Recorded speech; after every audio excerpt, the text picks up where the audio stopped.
How could I be so stupid? How could I be so blind? Have you ever asked yourself this after discovering a betrayal? Some call it the Red Riding Hood syndrome. Red Riding Hood, despite seeing the wolf's big eyes and the wolf's sharp teeth, ignored the signs because she wanted to see her grandmother. This is called betrayal blindness. Betrayal blindness is not allowing ourselves to see what is going on, to connect the dots, or to fully engage with reality.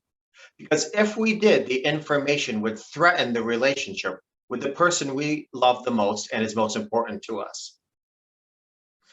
Jennifer Freed did some extensive research on this topic, and what she found was that our bodies know that acknowledging there may be some betrayal, despite the red flags before us, is just too overwhelming to address because of all the hurt, the changes, and the work that would present itself doing so.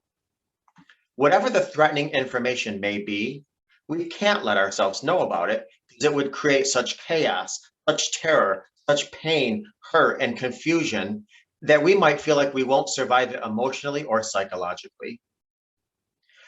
We have a primal need and desire to attach emotionally to our quote person. And the more securely attached we are to our quote person, the freer we are to take risks and become vulnerable with our person. Our partner regulates our blood pressure, our heart rate, our breathing, and even the levels of hormones in our blood. That's how much in tune and dependent we are on our quote person.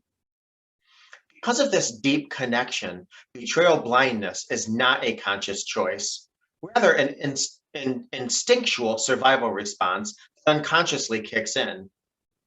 Ignorance is bliss when it allows you to survive. We are blind because we don't want what is true to be true. And if we can ignore the signs just a little bit longer, then we can stay hold on our life just a little bit longer, the life that we want.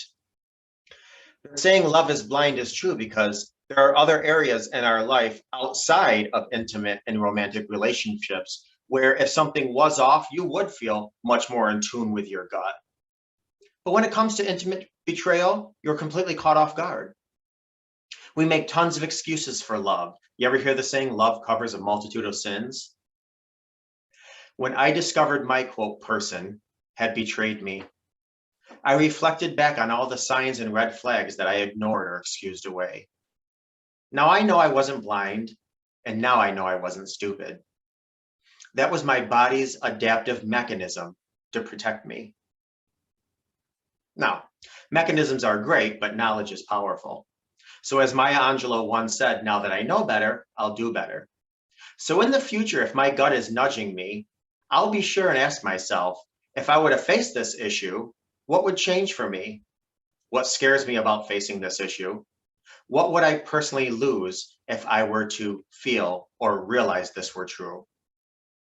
Because once we become clear about why we are avoiding the issue, then we can ask the next big question, which is, what support do I need to be able to look at and face the reality of this situation so I can confidently make the necessary decisions that are in the best interest of me and my future? Thank you.